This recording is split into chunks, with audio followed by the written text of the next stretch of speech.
The cabin looked perfect from the brochure, quaint, secluded, and far from the smog-choked city I'd left behind. Nestled in the pine-clad wilderness of Washington state, it promised serenity and solitude. My wife, Ellie, and I had been dreaming of this getaway for months. We needed to escape the ceaseless buzz of urban life, to find some semblance of peace. Little did we know, peace was not on the menu. The first night was serene, too serene almost. The only sounds were the rustling of the trees and the occasional hoot of an owl, until, that is, we heard them. The footsteps started softly, like a whisper brushing against the floorboards.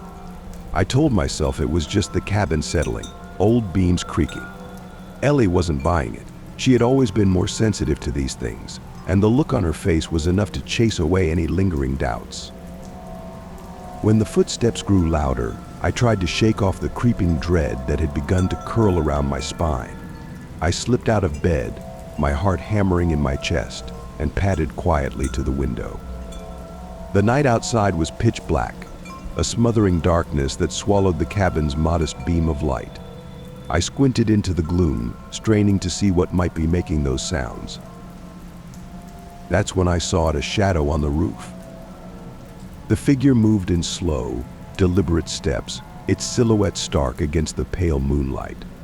My breath caught in my throat. I turned to Ellie, her eyes wide and terrified. "There's someone on the roof," I whispered, though my voice shook as if I'd shouted it. Ellie clutched my arm, her nails digging in. "What do we do?" she asked, her voice barely more than a breath. I grabbed my phone and dialed 911, but it felt like an eternity before the operator picked up. Every second stretched into an unbearable span of time as I reported the intruder and begged for help. It felt absurdly mundane to be talking about something so horrifying in such a calm, measured tone. We waited, the minutes dragging as we stared at the shadowy figure through the window. Occasionally the figure would freeze, and we'd hold our breath, hoping it would disappear. But it was persistent, as though it were deliberately taunting us. When the sirens finally wailed in the distance, relief surged through me. The figure on the roof shifted and started to disappear over the edge, but not before I caught a fleeting glimpse of a face, a gaunt, hollow-eyed visage that seemed to peer right through me. The police arrived with their flashlights cutting through the dark like miniature suns. They scoured the roof and the surrounding area but found nothing. The figure had vanished, leaving us with a gnawing sense of unease. One officer tried to reassure us. "Could be someone messing around, or maybe just a prank," he said, but his eyes told a different story. Even he didn't seem entirely convinced. We spent the remainder of the night huddled together, every creak and groan of the cabin amplified into a sinister noise. Sleep was elusive, replaced by the insistent churn of anxiety. By morning, the quaint charm of the cabin had soured into a place of lingering dread. The idea of spending another night here seemed unbearable. We packed quickly, our movements sharp and hurried, driven by the unspoken agreement that whatever had been on that roof was not something we wanted to encounter again.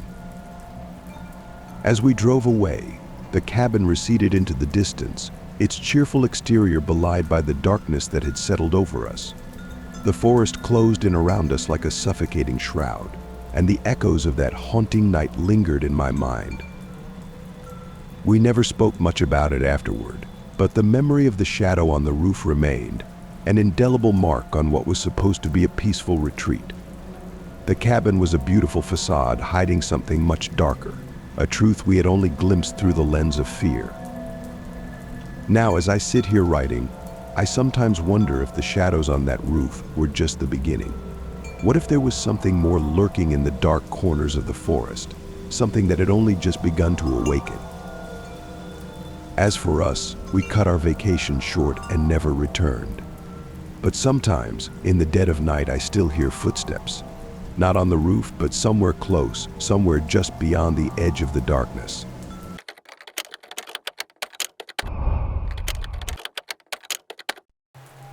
I had always been drawn to the solitude of the wild, so when I decided to spend a weekend camping alone by the secluded lake north of my home, I was looking forward to the peace and quiet. The lake, nestled deep in the woods, had a way of whispering calm into your bones. At least, that was what I thought. The first day was perfect. The air was crisp, the sky a flawless blue, and the water of the lake mirrored it with unsettling accuracy. I had just settled into my spot, enjoying the solitude, when I noticed a campfire flickering across the lake. A man named William had set up his gear on the opposite shore. His campfire's glow seemed like a distant lighthouse in a sea of green. He waved, and I waved back. William, as it turned out, was a friendly enough sort. We exchanged pleasantries across the lake, talking about the joys of camping and the marvels of nature. His enthusiasm was contagious, and before long I found myself looking forward to our evening chats. We both reveled in the seclusion and the simplicity of it all. But then, as night fell and the lake was shrouded in the deep velvet of darkness, William's demeanor took a turn I hadn't anticipated. He invited me to see a cool spot he had discovered. His voice carried a curious edge, a sort of eager urgency. The promise of something new was too tempting to resist. So I grabbed my flashlight and followed him through the woods, our footsteps crunching in unison on the dry leaves. We walked in silence, the forest around us an oppressive cloak of shadows. The deeper we ventured, the more I noticed a change in William. His cheerful chatter had evaporated, replaced by a sullen, almost robotic silence. I could barely see his face in the beam of my flashlight, but something about the way he held himself seemed off. He led me to an old, abandoned RV, half buried in the underbrush like a forgotten relic of a bygone era. "Here it is," he said, his voice a low murmur, void of the previous excitement. The RV looked like it had been there for years, its paint peeling and windows fogged with grime. I was about to say something when I heard a metallic clang from inside. The RV's door swung open with a groan that seemed to echo in the still night. Out of the shadows, a figure darted past us, a brief glimpse of a face twisted in terror. I didn't wait to see more. My heart hammered in my chest as I bolted into the forest, branches clawing at my skin, my flashlight bouncing wildly.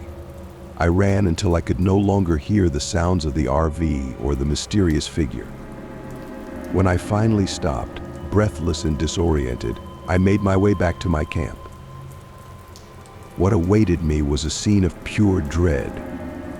My camping gear was gone, everything I had brought with me, my tent, my sleeping bag, even my cooler. The campsite was empty, as though someone had carefully dismantled my life there and carried it off into the night. I reported the incident to the police, but they found nothing. No trace of William, no sign of the figure who had fled the RV, and no clue as to what had happened to my belongings. They were kind, but their words were empty. Probably kids messing around, they said. But I knew it was something darker. The lake's surface now seemed less like a tranquil mirror and more like a veil hiding untold horrors. The woods around it felt alive, their shadows moving with a malicious intent. I left Cedar Hollow that night with a heavy heart and a lingering sense of dread that I couldn't shake. And so to this day, I avoid that place. It's a secret I keep to myself, a dark echo of an unsettling night. Sometimes, when the wind howls just right, I can almost hear the metallic clang of that door and the whispers of something I never wanted to understand.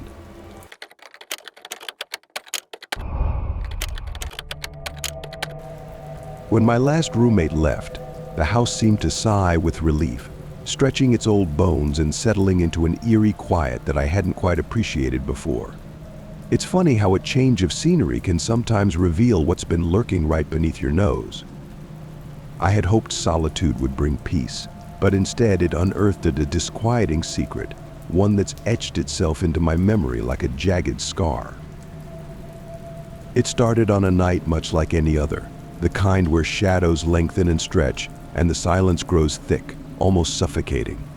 The house was a 4-bedroom relic, each room echoing with the memories of the people who once called it home.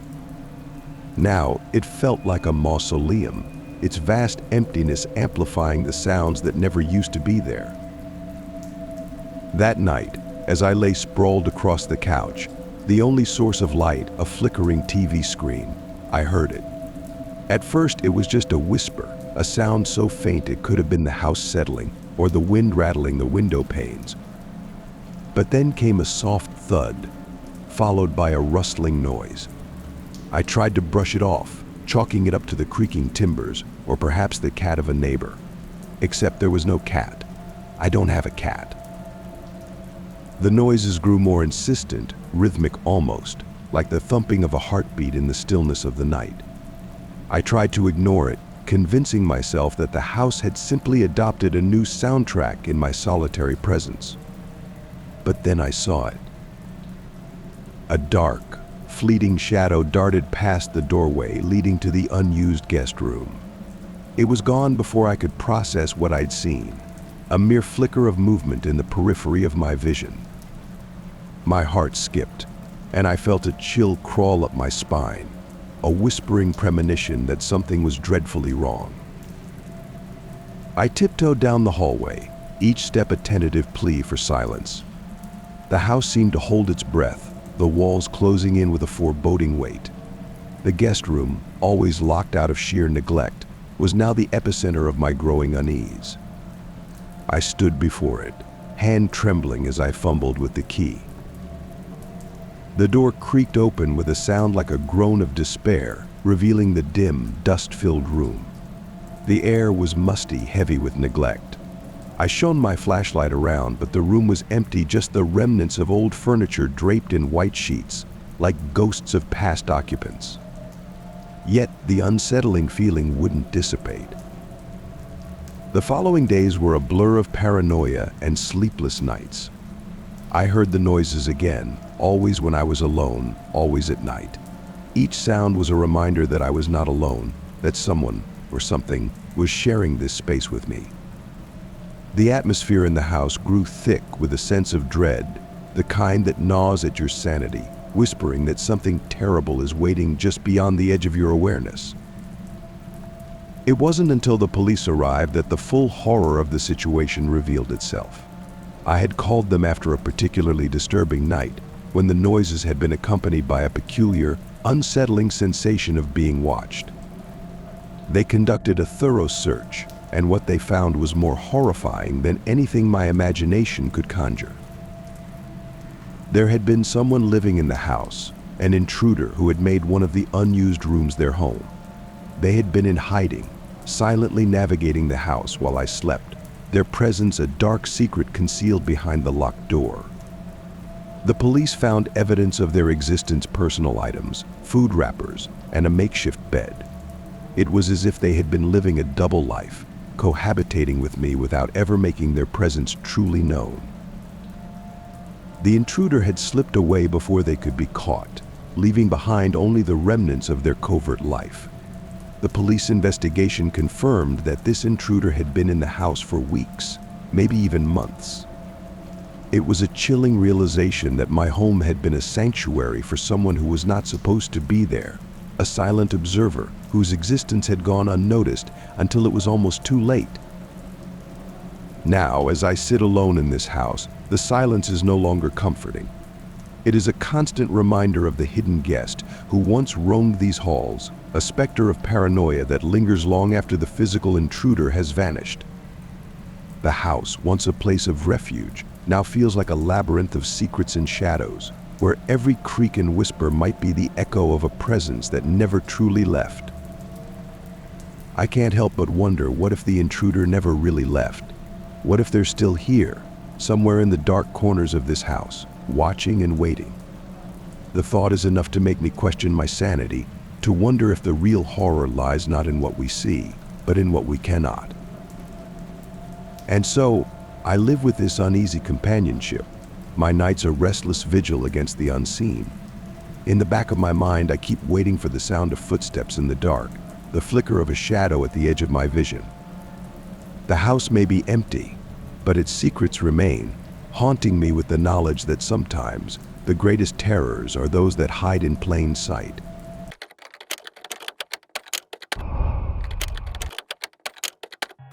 I was on a solitary backpacking trip in the Cascades National Park, chasing the quiet solace that only the wilderness can offer.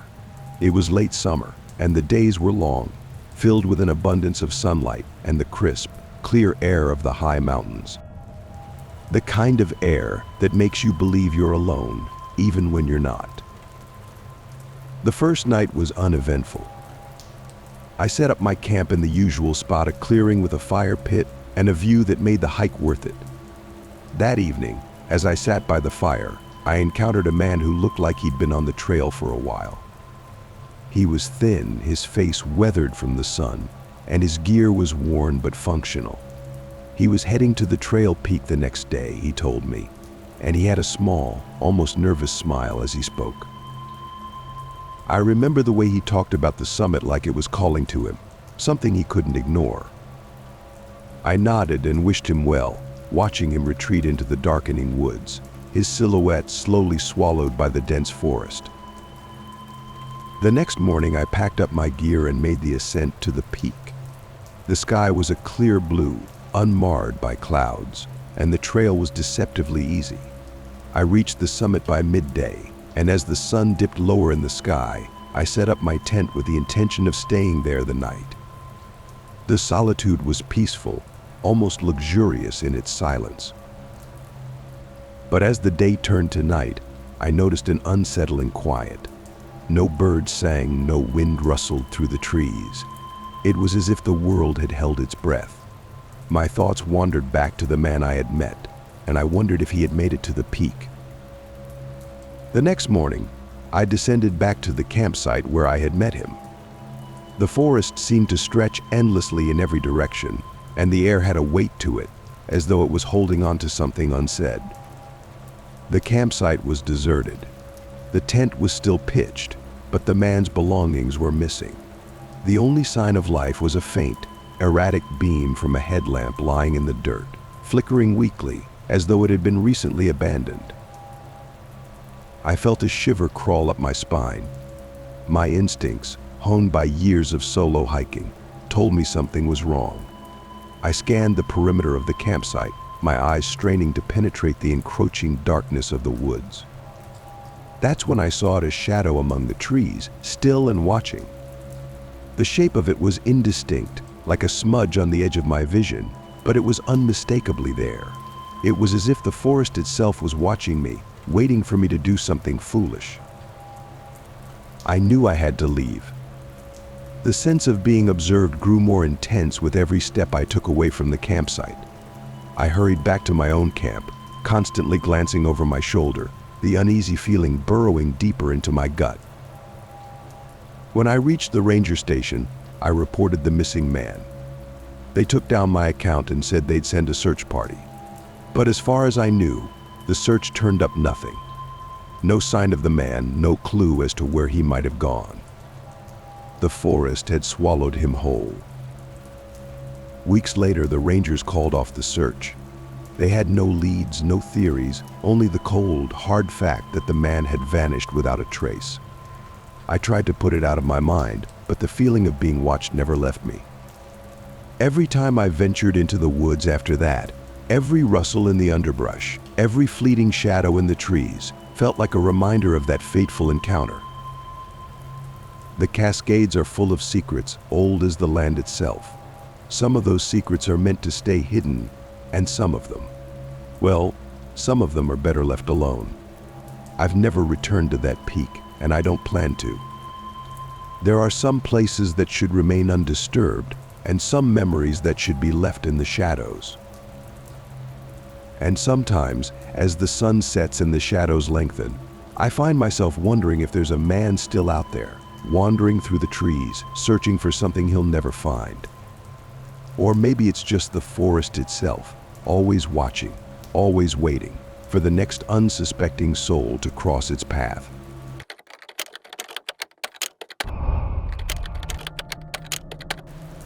I live alone in a modest townhouse on the outskirts of town, a place where shadows stretch lazily across the walls and the silence has a way of whispering secrets.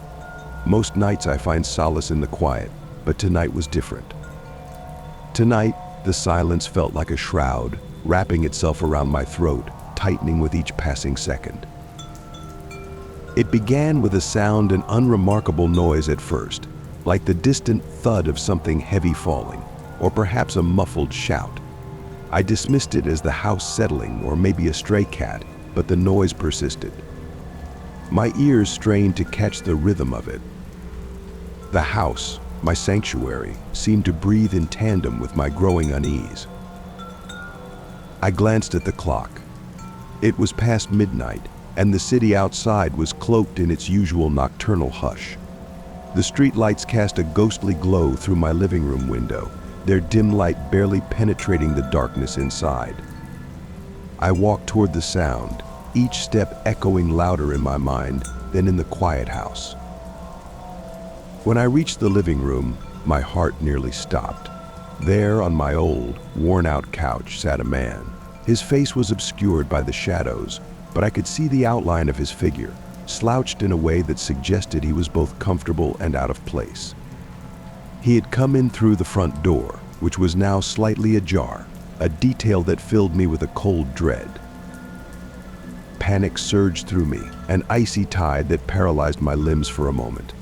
Then, as if jolted by an electric shock, I stumbled backward and grabbed my phone. My fingers fumbled as I dialed 911, my breath coming in ragged gasps. "There's someone in my house," I managed to croak out, my voice barely above a whisper. I hung up and backed away, my eyes never leaving the intruder. He remained still, his head bowed, as if lost in thought or waiting for something. Every creak of the floorboards beneath my feet sounded like a gunshot in the oppressive silence. I couldn't tell if he had heard me or if he was simply ignoring my presence. I bolted for the front door, the adrenaline in my veins making my movements erratic and frantic. The world outside was a blur as I stumbled onto the porch, clutching my phone like a lifeline. The air was cold and sharp against my skin, and I could hear the distant wail of sirens growing nearer. I felt a strange mixture of relief and terror as I watched the flashing lights dance across my front lawn. When the police arrived, their footsteps were heavy and authoritative, slicing through the silence that had enveloped my home. I led them inside, my heart still pounding, my breath coming in quick, shallow bursts. They methodically searched every room, their flashlights casting eerie shadows that danced across the walls. But the man was gone. There was no sign of forced entry, no indication that anyone had been there other than the slightly open door and the unsettling silence. The officers reassured me, their words offering a brittle comfort. They suggested it might have been a prank or someone with less sinister intentions. But as I watched them leave, their footsteps receding down the street, I couldn't shake the feeling of dread that clung to me like a second skin. The next few nights were a blur of restless sleep and anxious glances toward the shadows in my home. I tried to convince myself that it had been nothing more than a fleeting nightmare, a figment of my imagination. But every creak, every unexpected sound sent my heart racing. I still live in that townhouse, though the eerie calm of the place has become a constant reminder of that night. The man who intruded upon my solitude remains a faceless specter in my memories. I often wonder what he wanted, why he chose to sit on my couch as if he belonged there. Each time I hear a noise in the dead of night, I can't help but think he might return, not as a mere intruder, but as the embodiment of the fear that now lingers in every corner of my home. Sometimes, when the silence becomes too heavy, I find myself peering into the darkness, half expecting to see his shadowy figure once more. And though I try to forget, the chilling memory of that night haunts me, a constant reminder that some fears are not easily chased away by the dawn.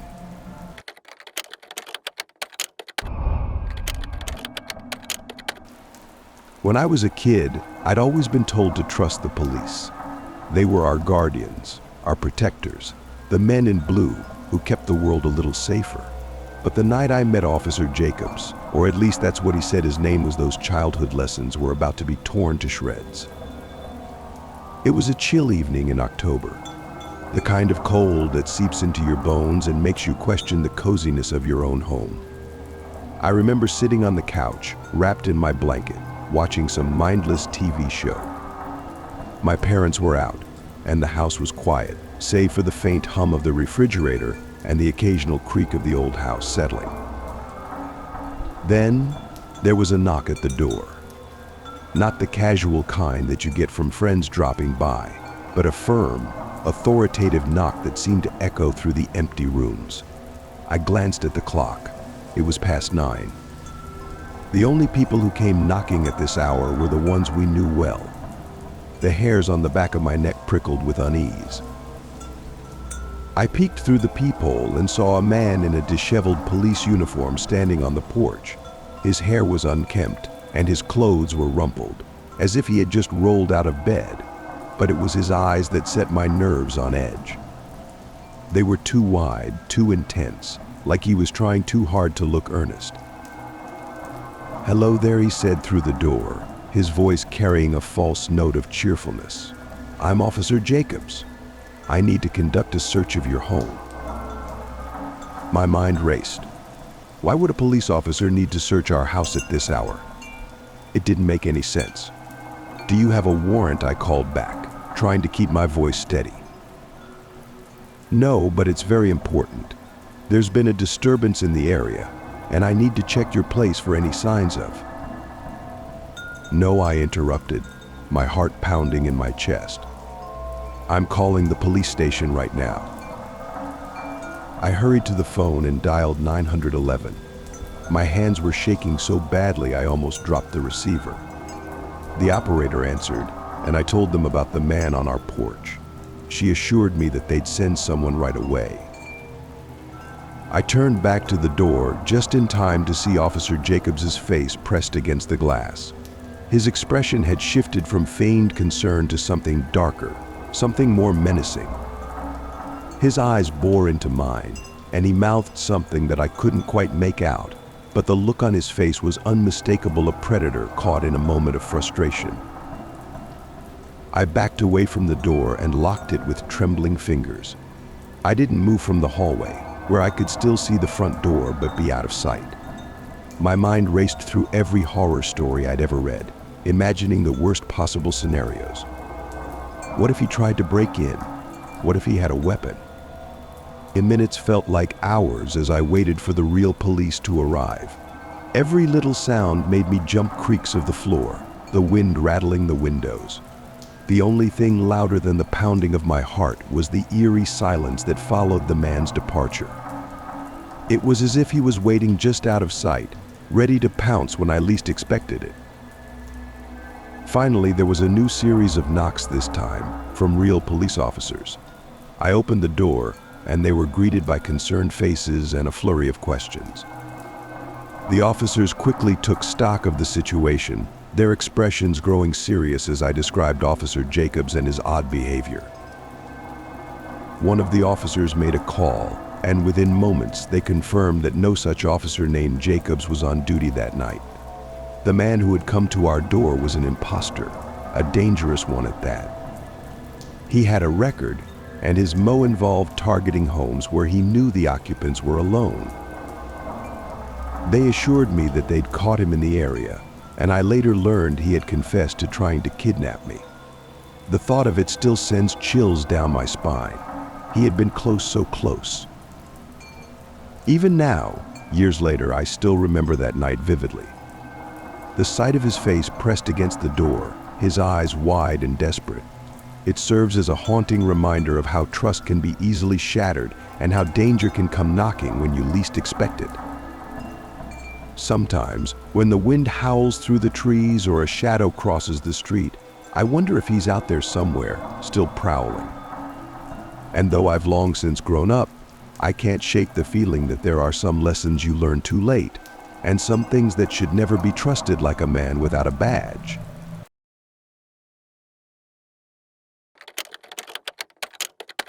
I was alone in the pizza shop, the quiet hum of the refrigerator, and the occasional hiss of the oven the only sounds piercing the heavy silence. It was late, well past midnight, the sort of late where even the thoughts in your head seem to slur and blend into the shadows. I'd been working the late shift, a job that gave me enough money to scrape by and nothing more. The place was empty except for the half-lit neon sign flickering outside, struggling against the weight of the night. The phone rang. I glanced at the clock, 12:47 a.m. Normally I would have let it go to voicemail, but I was curious, maybe even a little bored. I picked up the receiver, the cord coiling like a black serpent on the counter. Hello? The voice on the other end was rough, a guttural rasp that sounded like it had been dragged through gravel. I need a pizza, the man said. His voice was layered with something I couldn't quite place. Desperation, maybe? But it was the kind of desperation that made the hairs on the back of my neck stand up. We're closing soon, I said, trying to keep my voice steady. What kind of pizza? Not a pizza, he said, his voice dropping to a whisper, as if he was sharing a secret meant only for me. I need you to stay right where you are. I'm coming over. There was something about the way he spoke that made me uneasy, a sense of impending dread that I couldn't shake. I tried to brush it off as a prank or a drunk call. I hung up and went back to cleaning the counters, but my mind wouldn't settle. I kept glancing at the door, half expecting it to burst open at any moment. A few minutes later, the bell above the door tinkled. I looked up, and my heart skipped a beat. The man from the phone was standing there, a grotesque figure silhouetted against the streetlights. He looked like he'd stepped out of a nightmare, dirty clothes, wild eyes, and a grin that sent chills racing down my spine. He didn't say a word, just stood there, his eyes locked on me with a predatory intensity. My breath came quick, and I took a step back, instinctively reaching for the phone to call the police. But before I could dial, he moved. He was quick, too quick, and I caught sight of the glint of a knife in his hand. Panic surged through me. I backed away, the edge of the counter digging into my back.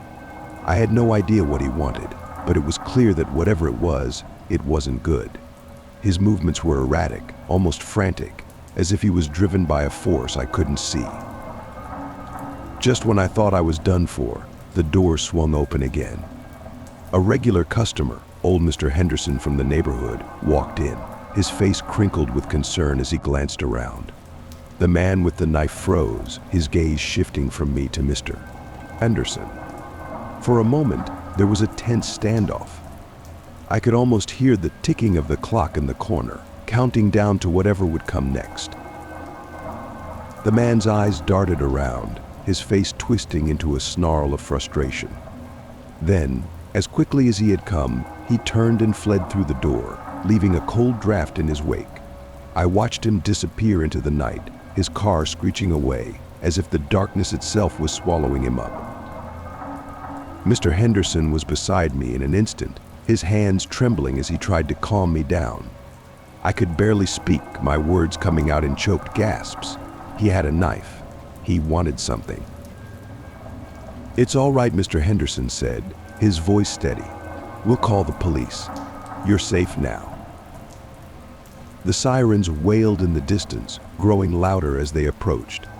The officers took my statement, but the man was long gone, vanished into the night without a trace.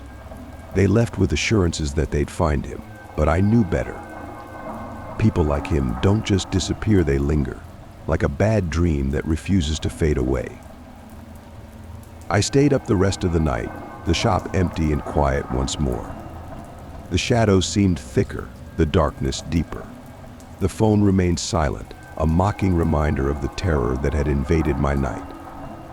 I couldn't shake the feeling that he was still out there, somewhere waiting, watching. And every time the phone rings now, my heart skips a beat, the fear returning like an unwelcome ghost. I know I should be careful, but the truth is, I can't stop thinking about that night. It's etched into my memory, a permanent scar that will never quite heal. The midnight caller had come and gone, but his presence lingers like a shadow that refuses to leave.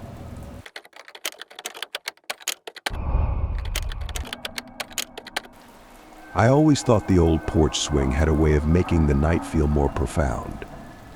The creaky old thing, with its chipped paint and rusting chains, swayed rhythmically under the dim light of the porch bulb. On most evenings, it was the kind of place that begged for contemplation.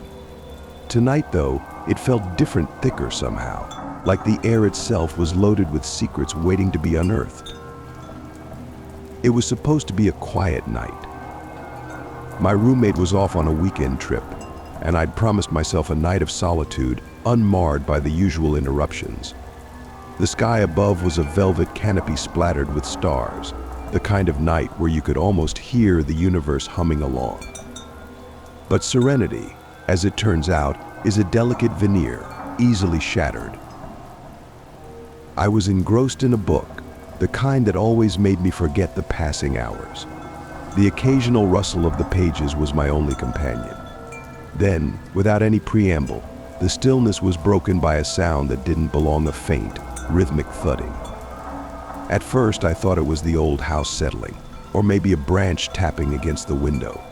But then I heard it again, sharper this time, coming from the direction of the front porch. My heart leapt into my throat. I placed my book down, my movements slow, deliberate. Peering through the living room window, I could barely make out the shadow of a figure huddled just beyond the reach of the porch light. It was a large shadow, oddly hunched, and it seemed to move with a kind of jerky determination. Fear is a funny thing, it paralyzes and motivates all at once. I moved to the hallway, where the front door was just a few steps away, and I glanced through the peephole. My breath hitched. The figure was now unmistakably holding something, some kind of metal object, reflecting the faint light in cold flashes. It wasn't a branch or a pipe, it was something distinctly threatening. My instinct screamed at me to lock the door. I fumbled with the deadbolt, my fingers trembling so badly I almost couldn't get it to turn. I rushed to the back of the house, grabbing my phone. My palms were slick with sweat as I dialed 911, my voice betraying the terror I felt. "Hello, this is 911. What's your emergency?" "There's someone outside trying to break in," I managed to choke out, my voice barely a whisper. "I think they have a weapon. I'm alone in the house." The operator's voice was steady, reassuring, and I clung to it like a lifeline. "Stay on the line with me. Are you in a safe place?" I glanced around the house, the shadows seeming to loom larger with each passing second. "Yes, I'm in my bedroom." I locked the door, but I can hear them trying to get in. In the silence that followed, the house seemed to amplify every sound. The thudding had stopped, but now there were muffled shuffles and the occasional scrape. My heartbeat was a relentless drumbeat in my ears. Moments felt like hours. The fear of the unknown gnawed at me, feeding on every creak and groan of the old house. I jumped at every noise, every whisper of the wind through the cracks in the window. Then, the quiet was shattered by the sound of sirens, distant but growing closer. The police arrived in what felt like an eternity later. I heard their voices, their shouts piercing the oppressive silence. The intruder must have heard them too, because I could hear a hurried scramble outside my bedroom door, followed by the heavy thud of someone being restrained. When I finally emerged from my room, my legs were still shaky. The police were outside, talking to my neighbor, and the intruder was slumped against the porch railing, handcuffed and silent. His face was obscured by a tattered hood, and his intentions remained as obscured as his features. The officers tried to piece together what had happened. As they led him away, I overheard snippets of their conversation. He had been arrested for similar disturbances before, but his motives this time were shrouded in mystery. The darkness seemed to hold its breath as they searched the area for any further clues. I was left with more questions than answers. The night had returned to its quiet state, but the peacefulness was a facade, concealing a deeper, unsettling truth. The old porch swing creaked softly, as if whispering secrets that only the night could understand. As I sat back on the swing, the shadows seemed to lean in closer, as if they were privy to the dark, hidden truths of the night. The stars above, once so comforting, now felt distant and indifferent. I was left alone with my thoughts, haunted by the echoes of the night's events.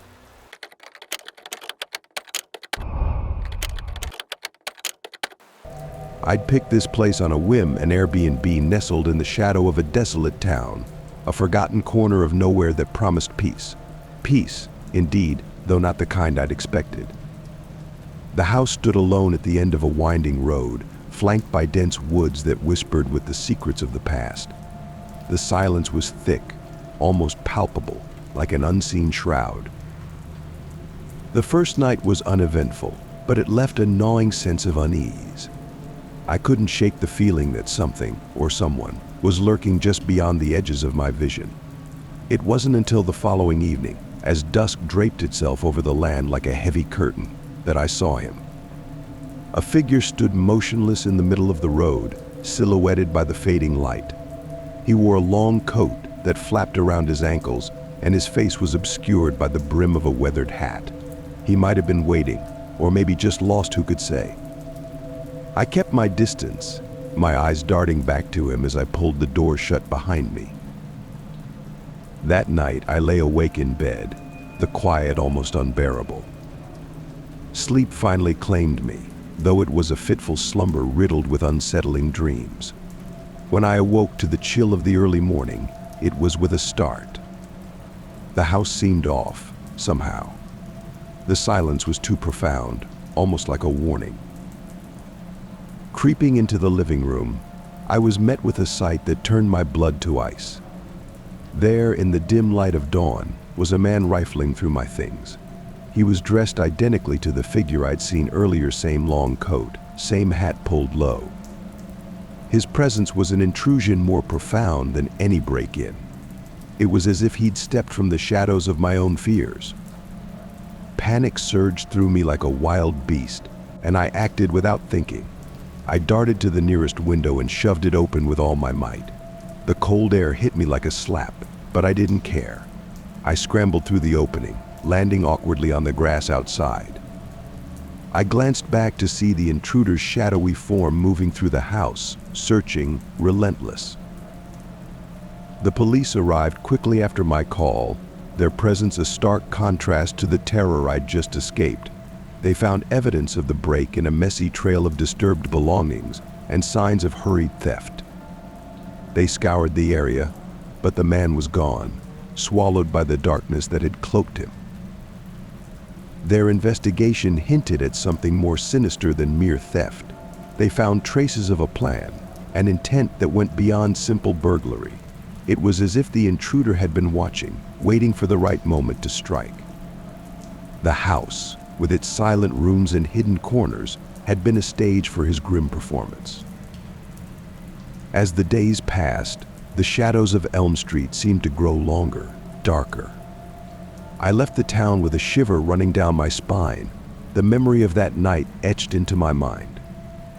I couldn't help but wonder if the intruder was still out there, hidden in the folds of the world's quiet places, waiting for his next victim. Now, as I sit in the safety of familiar surroundings, I can't shake the feeling that the man from Elm Street is still watching. The quiet is no longer a refuge, but a constant reminder of the dark corners where fear lurks, waiting to step into the light once more.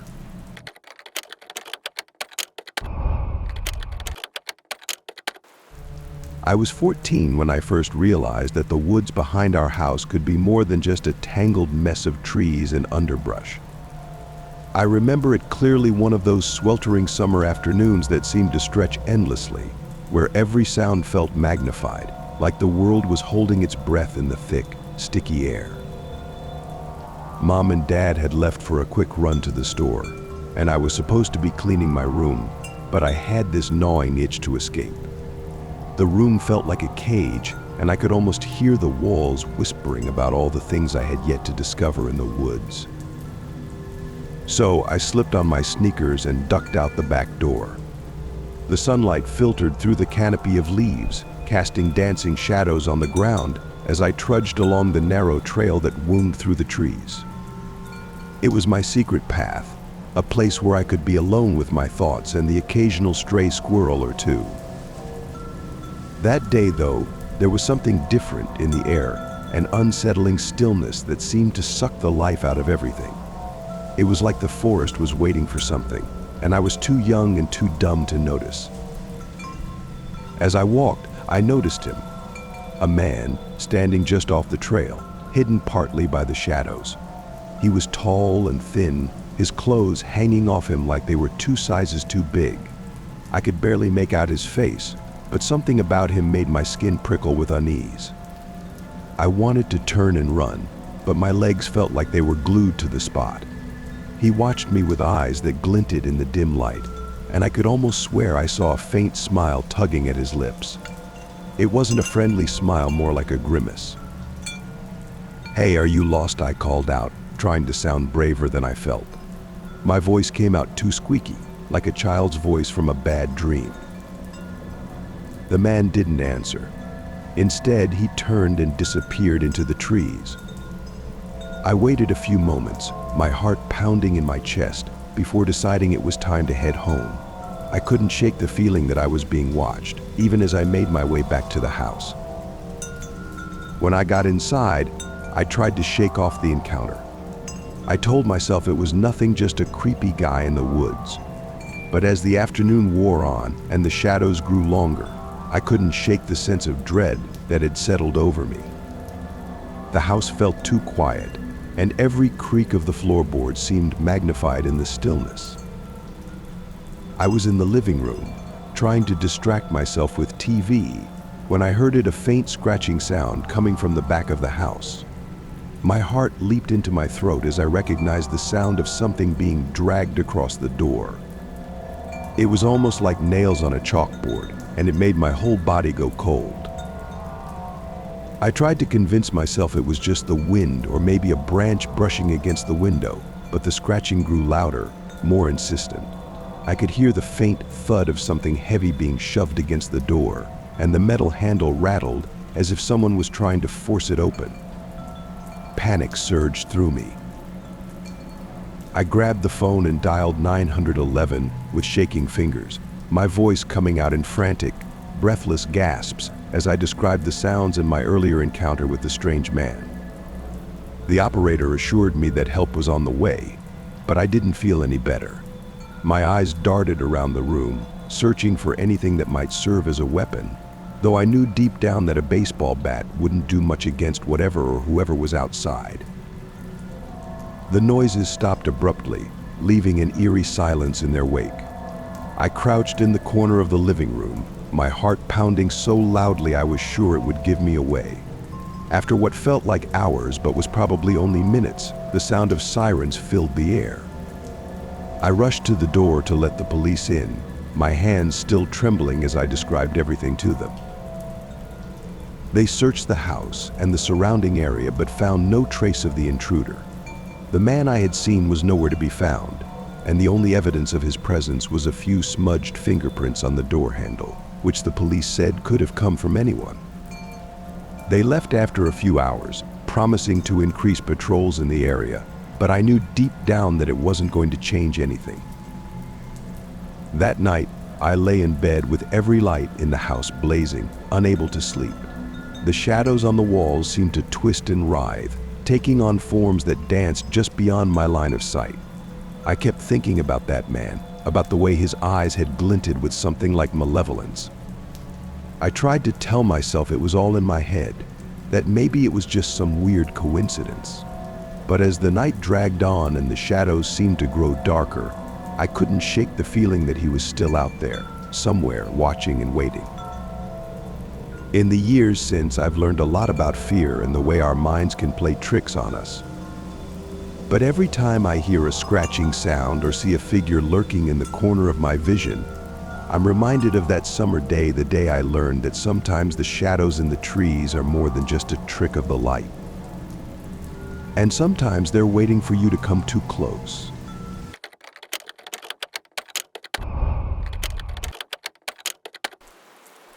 The sun was dipping below the horizon as I trudged up the new trail I'd read about in a local hiking guide. It promised solitude and a pristine escape from the buzz of everyday life. By the time I set up camp, dusk had begun to settle, and the forest around me seemed to exhale, filling the air with the earthy scent of pine and damp soil.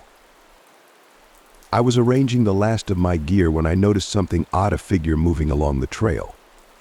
They were tall, perhaps 6 feet or more, their silhouette outlined against the fading light. What struck me as particularly unsettling was their lack of a flashlight. It was well past twilight, and anyone hiking without a light was either incredibly brave or incredibly foolish. I watched for a moment as the figure ambled along, their backpack swinging with each step. I couldn't shake the feeling that something was off. As night wrapped its heavy arms around the forest, I settled into my tent, trying to shake off the unease that had settled in my gut. The sounds of the forest were almost too loud: crickets chirping, the occasional rustling of leaves. I turned on my flashlight to read, hoping to distract myself from the creeping chill of isolation. Then I heard a faint rustling outside my tent. My heart hammered in my chest as I strained to listen. The sound was too deliberate to be a random animal.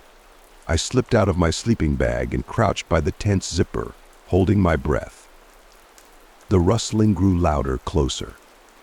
It was as if someone was moving with purpose, inching closer to where I lay. I waited, barely daring to move. The rustling stopped, and for a moment the forest seemed to hold its breath. Then, I heard a soft, deliberate step, right outside my tent. I was paralyzed, my mind racing through possibilities. Who could it be? The hiker I'd seen earlier? Or someone else? Summoning every ounce of courage, I unzipped the tent just a crack. The moonlight revealed nothing but shadows and trees. I peered out, but all I saw were the gnarled branches of the forest reaching toward me like skeletal fingers. I hesitated, then unzipped the tent just wide enough to get a better look. There, at the edge of the trail, stood the tall figure from earlier. They were staring straight at me, their face obscured by the darkness. I couldn't make out any details: no eyes, no features, just an oppressive presence that seemed to absorb the moonlight. My skin crawled, and I felt an icy grip of fear tighten around my chest. It was as if the darkness itself had taken shape and was now watching me. Without thinking, I scrambled to gather my things. I didn't care if I left behind a few items; the need to escape was overwhelming. My hands shook as I packed, the flashlight casting erratic beams of light over the campsite. Every creak of the tent, every rustle of the wind in the trees, felt amplified, as if the forest itself was conspiring to keep me there. In a frenzy, I packed up my gear and stumbled out of the campsite, my heart racing like a trapped animal. I didn't look back; I couldn't afford to. I just hurried down the trail, my footsteps crunching loudly on the gravel path. The oppressive presence of the tall figure seemed to follow me, an unseen weight pressing against my back. By the time I reached my car, I was drenched in sweat, my breath coming in ragged gasps. I glanced around, half expecting to see the figure emerging from the trees, but the trail was eerily empty. I threw my gear into the trunk and drove off, my mind a whirlwind of fear and confusion. The next day I returned to the trail, hoping to find some logical explanation. But the campsite was empty, as if it had never been disturbed. The trail, which had seemed so inviting in daylight, now appeared forlorn and desolate. I searched for any sign of the figure, any clue that might explain what had happened, but found nothing. No footprints, no broken branches, just the same silent forest. I left the trail, a shiver running down my spine, and swore never to return. There are places where the night holds secrets too dark to fathom, and sometimes the only thing you can do is leave them behind and hope they stay there.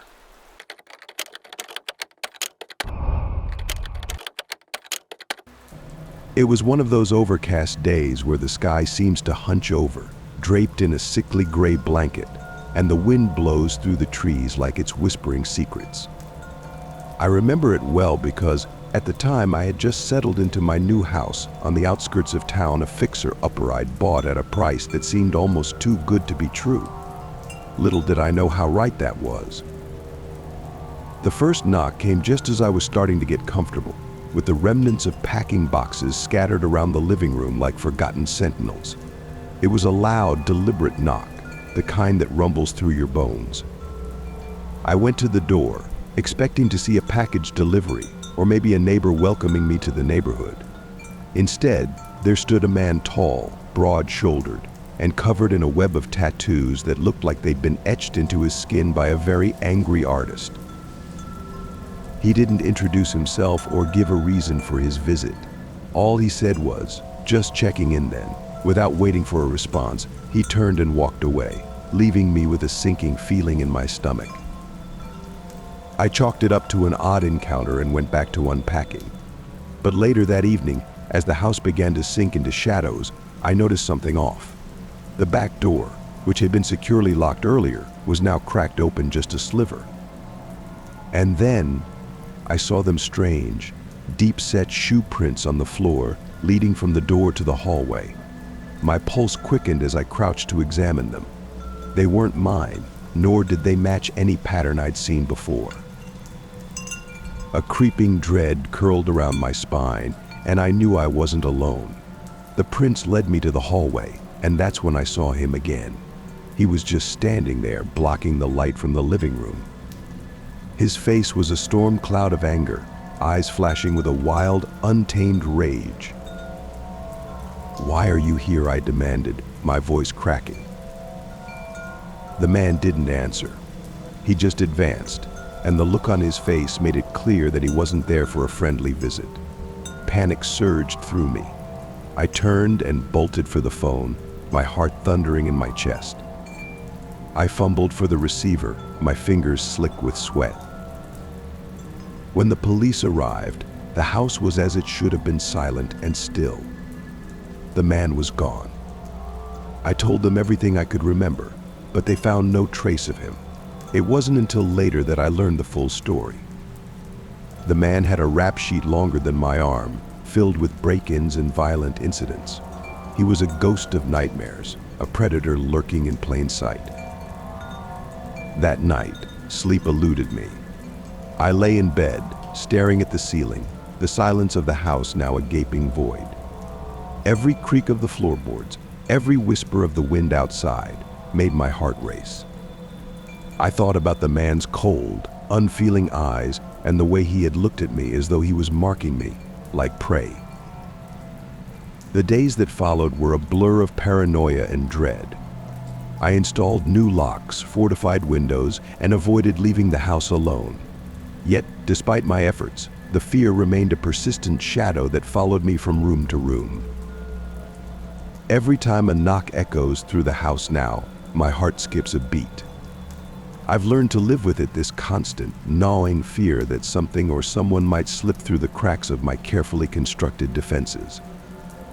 But I'll never forget the way that man looked at me, the way his anger seemed to seep into the very walls of the house.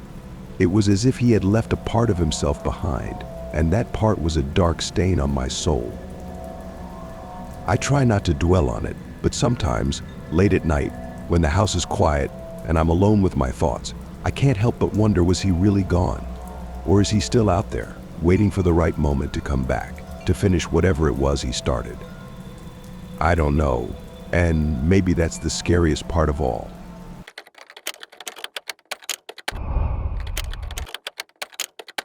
I had never been one for the scenic route. When I set off from Portland, heading east toward Chicago, it was purely for the drive's sake, a spontaneous break from the ordinary. I wasn't expecting much of Wyoming, just a blur of dusty plains and forgotten towns. But that night, as I rolled into a secluded Airbnb, the kind with just enough charm to look inviting but too little civilization to feel safe, I began to reconsider my hasty choice. The place was a modest cabin, nestled in the middle of nowhere, framed by towering pines that whispered secrets to the wind. The owner had left the key under a rock, which struck me as quaintly old-fashioned and a little disconcerting. After a long day of driving, I was grateful for the shelter and quickly made my way inside. The interior was as unremarkable as you'd expect: rustic furniture, faded wallpaper, and a musty smell that hinted at years of neglect. I tossed my bags into the bedroom and took a moment to stretch, feeling the pull of exhaustion. But before I could settle in, I noticed something odd. It was just a flicker at first, a shadow shifting in the corner of the room, flitting across the wall. I blinked, thinking my eyes were playing tricks on me. I checked the closet, moved aside the drapes, and found nothing but dust and the quiet solitude of the cabin. The shadow remained a curiosity, nothing more. I shrugged it off, convincing myself it was the play of light or the result of an overactive imagination. Later, as I prepared for bed, the bathroom door creaked open. I hadn't touched it since arriving, but there it was, ajar. I pushed it wide and froze. There, crouched behind the sink, was a man, a large, disheveled figure whose eyes were wide and hollow. His clothes hung on him like rags, and he had an unkempt beard that looked like it hadn't been trimmed in years. The man didn't move. He just stared at me with an expression I can only describe as resigned, like he'd been expecting someone, though I couldn't imagine who. I felt a cold sweat break out on my back. I didn't know if he was dangerous or just lost, but the sight of him was enough to make my heart pound in my chest. Before I could react, he stumbled past me, heading for the bedroom. He grabbed a duffel bag from under the bed, slung it over his shoulder, and shuffled toward the door. As he stepped outside, I tried to reach for my phone to call the police. My hand shook, fumbling with the keys on the screen, but the signal was as unreliable as the rest of this forsaken place. I cursed under my breath, watching him disappear into the dark. The cabin was silent once again, but I couldn't shake the feeling of unease. What had he been doing here? Why had he left so abruptly? I tried to convince myself he was just a transient who'd lost his way, but deep down, something gnawed at me, whispering that there was something more sinister at play. As I lay in bed, every creak of the floorboard seemed amplified, every rustle of the wind outside like the footsteps of someone wandering just beyond the reach of my sight. I couldn't sleep, consumed by a gnawing sense of dread. The shadow in the room was no longer just a trick of the light, it was a palpable presence, a reminder of the strange visitor and his unexplained exit. Morning came with a dull, gray light filtering through the curtains. I packed quickly, driven by a compulsion to leave this place behind. The image of the man, the shadow, and the emptiness of the cabin weighed heavily on me.